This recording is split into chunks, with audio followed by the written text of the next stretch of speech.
இப்போ சீமானுடைய ஒரு காணொளியை நான் பார்த்தேன். அதில் சொல்றார், நான் மலையாளி, எனக்கு மலையாளம் தெரியாது அப்படின்னு அவர் சொல்றார்.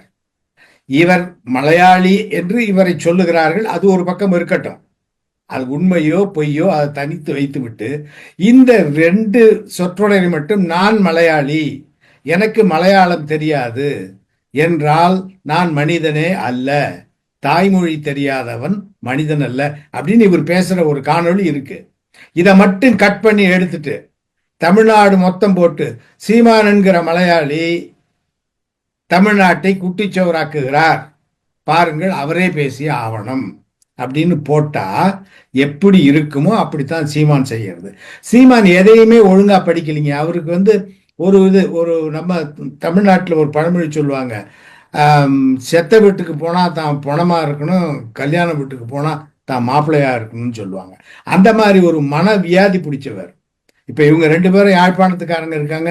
இவங்க கேளுங்க, யாழ்ப்பாணத்துக்காரங்களுக்கு இட்லி சுடவே தெரியாது. அவங்களுக்கு சுட தெரிஞ்சதெல்லாம் தோசை தான்.